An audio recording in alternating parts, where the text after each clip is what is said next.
बेटी ने अड्डा 24/7 ज्वाइन किया और टीचिंग एग्जाम क्लियर किया।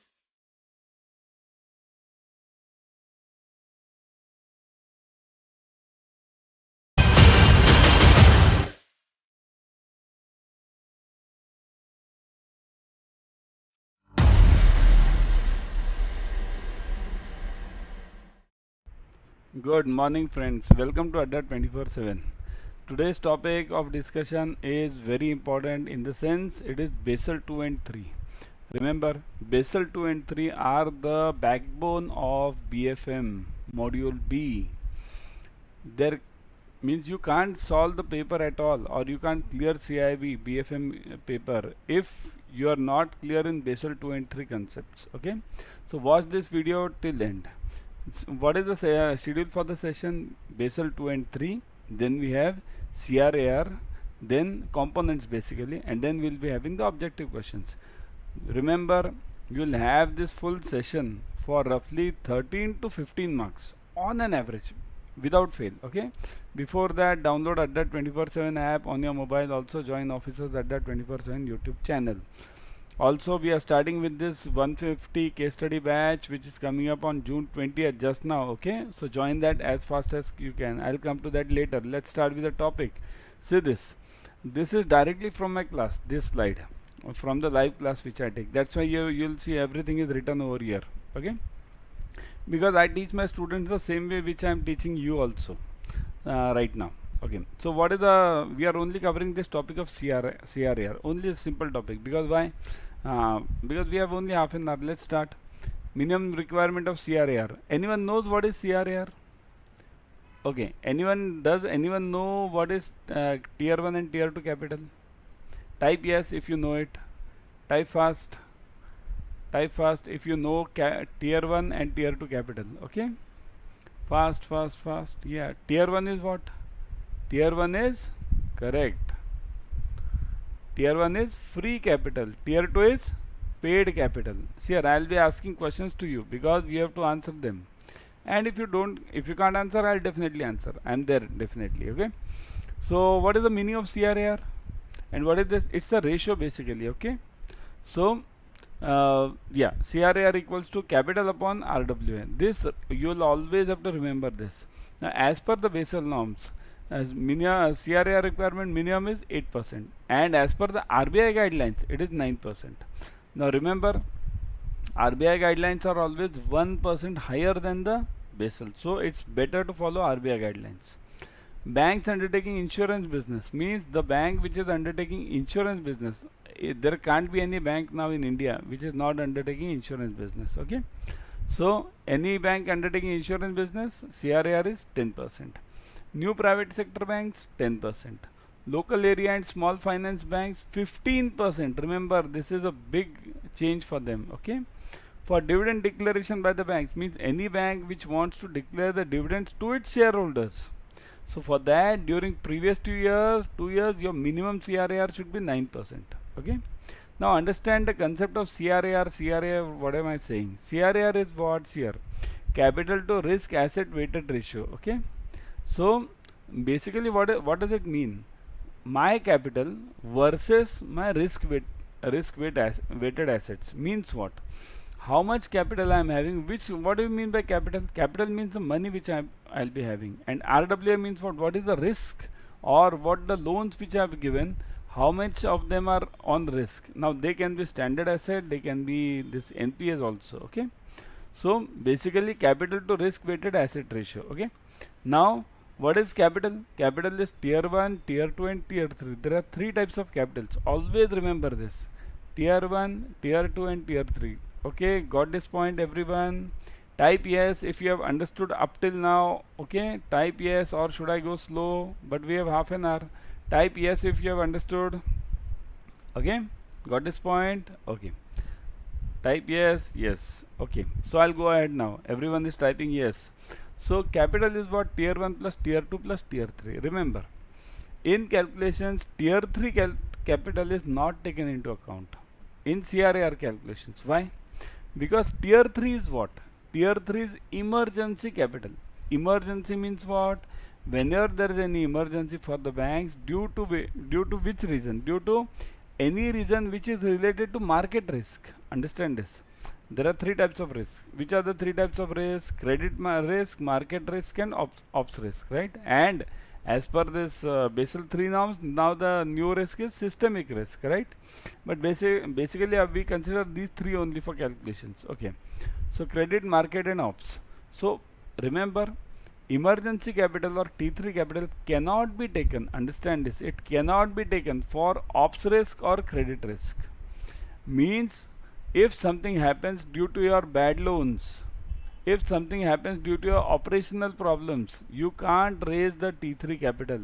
But if something happens due to market risk, only then you can raise it. Now you'll tell me ask me the question, why only market? Why not remaining these two? Okay, there's an answer for this. So here, credit risk means what? Your loan default. Now this loan default can be controlled by the bank. How it can be controlled by the bank? While sanctioning the loan itself, you can take the security. You can check the credit worthiness of that client. You can check the business of that client. Means all the checks you can do. So credit risk is definitely in your hands. Ops risk. Ops risk is also in your hands. You can have a BCP, business continuity plan. Okay. So definitely any ops risk or credit risk is in the hands of the bank. It can be controlled. But what about market risk? Market risk can't be controlled. It's not in your hands at all. Means what? COVID situation happening. Was it in the hands of anyone? No. Russia-Ukraine war. Was it in the hands of anyone? No. But because of that, what happened? All the bond prices changed. All the oil prices changed. So definitely banks will be affected by this. So that's why T3 capital is taken only for emergency risk, and that also due to market. Okay. Now what is T1 and T2 then? T1 is a free capital. Free means what? Say this. T1 means equity plus reserves plus net profit. Now net profit is added to reserves generally. Okay. So equity plus reserve. This is free capital. Now what is T2? It's a paid capital. What do you mean by paid capital? Paid means I'll have to pay interest on that. Means suppose if I take a loan from you for my business, so that is a paid capital because I have to pay a loan interest on that loan. Okay. So that is the meaning of paid capital. Always remember, T2 is a paid capital, T1 is a free capital. Which are the main components of this? Here you'll be getting many of these components, but important ones I'll discuss. Okay. Important ones in T2 is always revaluation reserve, and in T1 is always PNCP. Okay. Perpetual non-cumulative this preference shares. Okay. Otherwise only that PNCP is in T1. Otherwise all the preference shares are in T2. Remember this by heart. Okay. Got this point? Shall we move ahead to the next slide? Type yes if you have understood up till now. Type yes fast, everyone. I want the answer from everyone. Type yes in the comment section. Okay, yeah, you're getting it now. Type yes. Yes, I'm getting few yeses. Yes. Okay, so I'll move forward now. Okay, Basel 2 mandates. So Basel 2 mandates, what does it say here? It says that CRAR should be 8%. Now remember, Basel 2 says 8%, RBI says 9%. Okay. Tier 1 capital, RBI says tier 1 should be 7%, and Basel says tier 1 should be 6%. That's what did I say? RBI is always 1% safer. Okay. So that is point number 1. Point number 2, RBI stated that Indian banks must have a CRAR of minimum 9%. That's okay.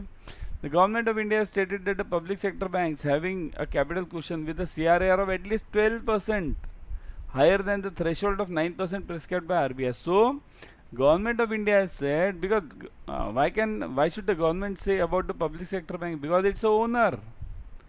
Government of India has minimum 51% stake in all the banks, nationalized banks, right? So it is the owner. It can dictate the terms. So it has said every bank should have minimum CRAR of 12%. Forget this 9. Okay. Got this point? Move ahead. Okay. So now I'll ask you the question. If you are working in let's say Punjab National Bank or any bank for that matter, nationalized bank, what will be your minimum CRAR? Should it be 9 or 10 or 12? Because you are in insurance business. So insurance business is what? 10%. So will it be 9% or 10 or 12? Write the answer fast. If you are working in any nationalized banks, so should it be 9, 10 or 12? Fast, fast, fast, fast. 9, 10 or 12? Yeah. Yeah, it is correct. 12 because you are in a nationalized bank. So what are the components of this CRAR? See this.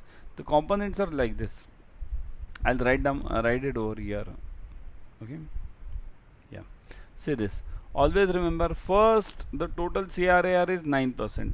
We'll start from here. Whatever is known to us. Okay. In that 9%, there will be two parts. One is tier 1 and second will be tier 2. Okay. These are the two parts. Now let's check where is tier 1 over here. See this. Minimum tier 1 capital 7%. So this becomes a part of T1. Okay. Where is tier 2 over here? This becomes a part of T2. So 7 plus 2 is 9. Right. Now how come this 7 has come? So 7, let's check about 7 now. See this, 7 is is like this. 5.5 is CET1. See here, common equity tier 1 means what? This is shares. Shares plus what? Net profit plus R&S. Okay, reserves and surplus. Okay, so that is 5.5. So this is a part of tier 1 now. 5.5. I'll write this over 1 over here. Okay, 1.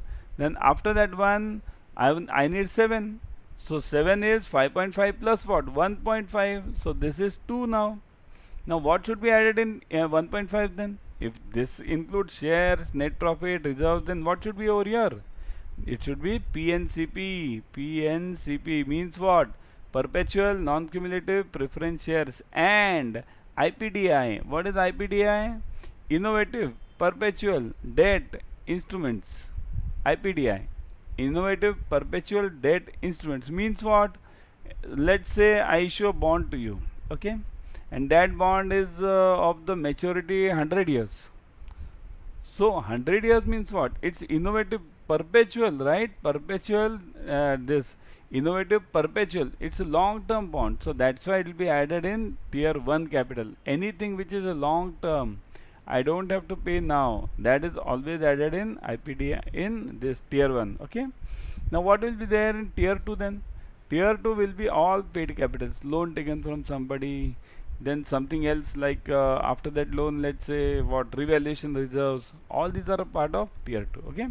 So got this point? How did we come to this 9? 7 plus 2, 7, 5.5 plus 1.5. Okay. Now after you get this 9, you have to add this CCB, this CCB. See here, this CCB is always added at the end. I'll write here 3 over here. So 9 plus 2.5, 9 plus 2.5 becomes 11.5. Okay. Now what is this CCB? This is as per the Basel 3 norm. Basel 2 didn't have this. This is Basel 3. Okay.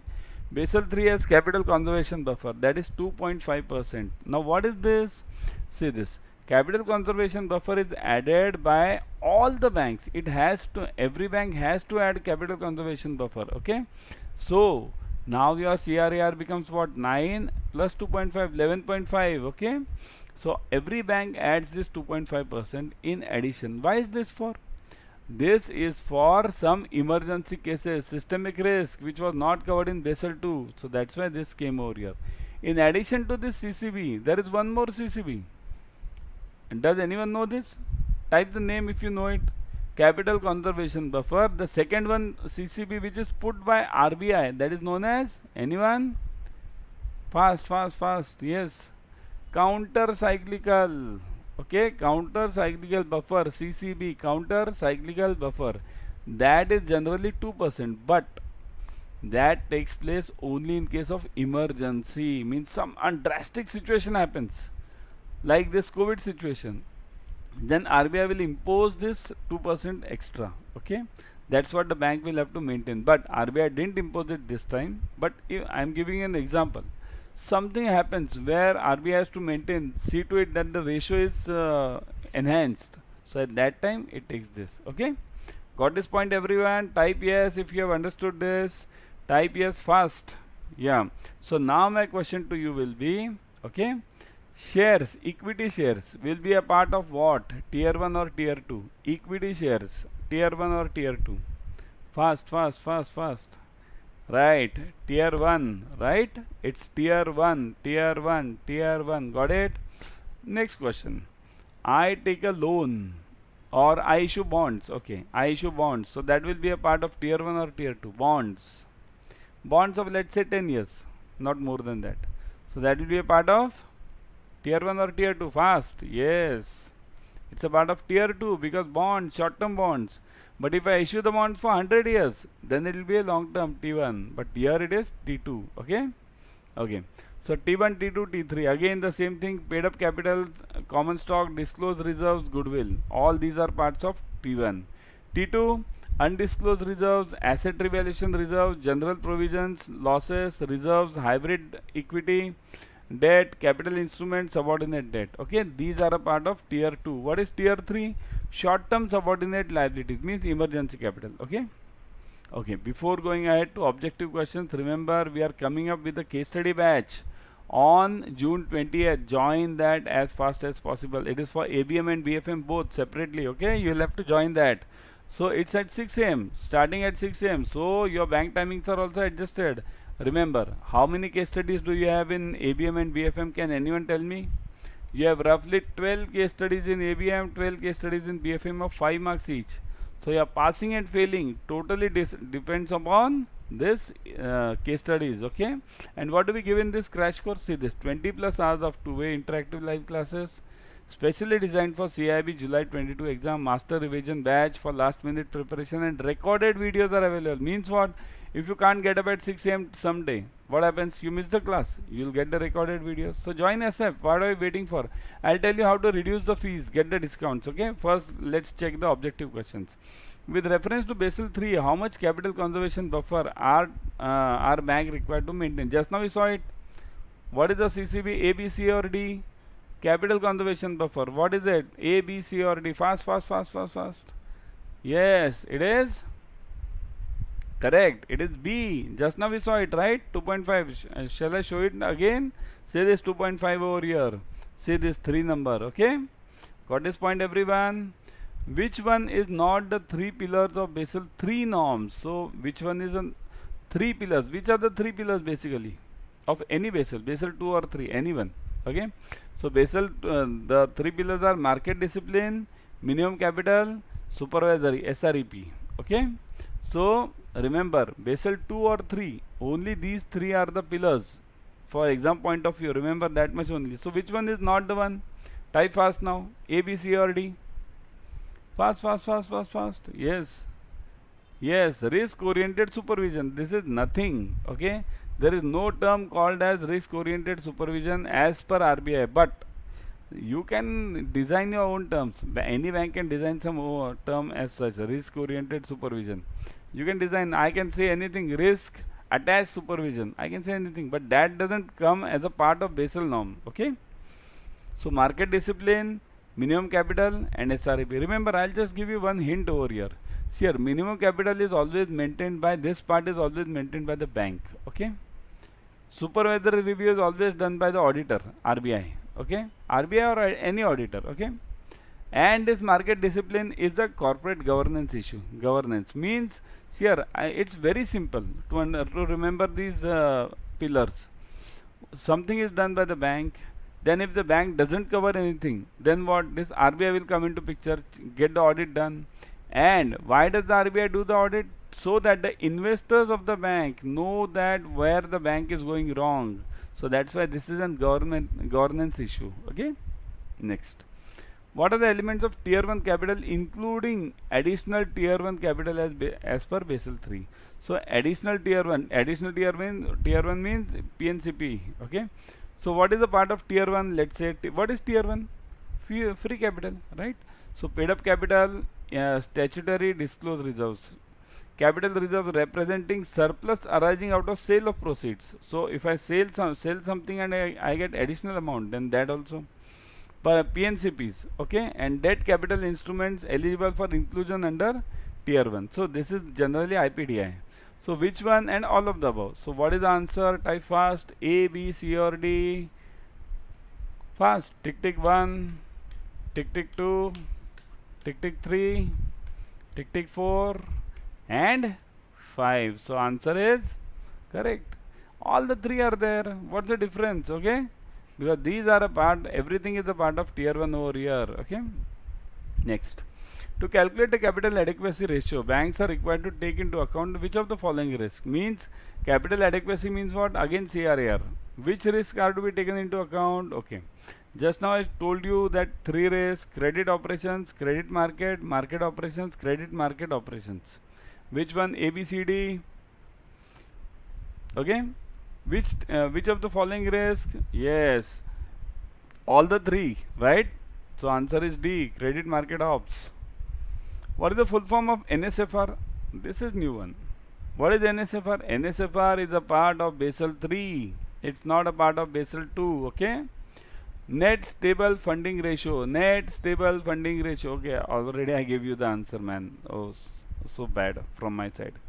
So net stable funding ratio. Net sustainable stable funding ratio. Okay. Then net stable fundable ratio, net stable fund ratio. What is the answer? See, here you will get confused between A and C. Even though I told you the answer, then also you will get confused. So the answer is C. Okay, net stable funding ratio. My bad, I gave you the answer immediately. Okay, NSFR norms that mandate the bank to maintain a stable funding profile in relation to the composition of the assets and off-balance sheet activities will be operation from 2020. So they are operational now. Okay. Will be means what? They are operational. Okay, now they are operational. So April 20, every bank has to follow Basel 3 norms now. Okay, there is no run away from that. Okay, NSFR is what? Net stable funding. Remember, there are two ratios. Let me see if DSCR is covered now. Okay, there are two ratios in Basel 3: LCR and NSFR. Okay, NSFR, two ratios. Okay, LCR is for short term, 30 days run on the bank. Okay, whenever there is do you have that much liquidity to cover this cash outflows for 30 days, that is LCR. And NSFR is generally for 1 year. Okay, means do you have that much capital so that your bank can sustain for 1 year, that's NSFR. There are various ratios, there are various calculations for this. These we don't have time now, otherwise I would have explained you. Check the live classes, I do explain it over there. Okay, next, as per RBI, minimum tier 1 capital must be what? So what is it? What is the answer? Tier 1. Remember, it's not total capital. Minimum tier 1 CRAR it should be. Minimum tier 1 capital CRAR, I should be write it over here. CRAR is what? So minimum tier 1 CRAR is what? As per RBI, 5.5, 7, 9 and 11. Is it 7 or 9? Fast. Yes, it is. C. No, it is B. We are talking of tier 1. So tier 2 is, total is 9. So 7 plus 2 is 9. Tier 2 is 2. Tier 1 is 7, right? 5.5 is what? Who can tell me what is 5.5%? Type fast. What is 5.5%? Yes, correct. CET1, right? CET1. Okay? Okay, let's move on. As per Basel 3, the risk of loss is on balance sheet and off balance sheet positions arising from the movements in the market prices is called. Means what? Arising, any loss which is arising from the movements in the market prices means it is called as which risk? Name only suggest. A, B, C, D. Which one? Fast. Yes. It is known as obviously market risk because they are arising from the market prices shifting in that. Okay. So that was the object, these were the objective questions, and that was about Basel 2 and 3. Hope so you have enjoyed it and learned something new. Okay, something about this Y432 code. Remember, this code is a key for your any discounts which you have to get. So use this code as much as possible on any Adda247 project. How to use it, I'll tell you. Okay, let's go to Adda247 directly website. See this. On the website, the front page, I am there. Okay, type Adda247 and you are on the front page. Click on this JAIIB CAIIB. See this JAIIB and CAIIB. Once you click on this JAIIB CAIIB, you will get this batches, all this JAIIB CAIIB, everything. Okay, click on this CAIIB. Once you click on this CAIIB, see this, you will get all the batches over here. See this, these batches. Okay, so join these batches as fast as possible. Okay. Now what will I tell you? Okay, I'll tell you show you how to go for these batches. See this, go for this case study batch. Okay, case study batch, click on this, you'll see all the details over here on the case study batch. See this. Okay, or read them. These are the same which I have told you. Click on the fees. See this 8799. It is heavy, you will say. Click on view offers. Once you click on offers here, what is the offer going on? Put the code which I told you, Y432. Apply it. Once you apply the code, say this, the fees has reduced from what? 8799 to 2023. Means almost 77% the fees has reduced. Now this 2023, you'll once you clear CIB, you'll recover in how many months? 1 month is 1300 roughly, so 2 months is 2600. Within 2 months you'll recover everything, so go for it. It's an investment for lifetime. Okay, I'll stop over here and meet you tomorrow with another topic. Bye.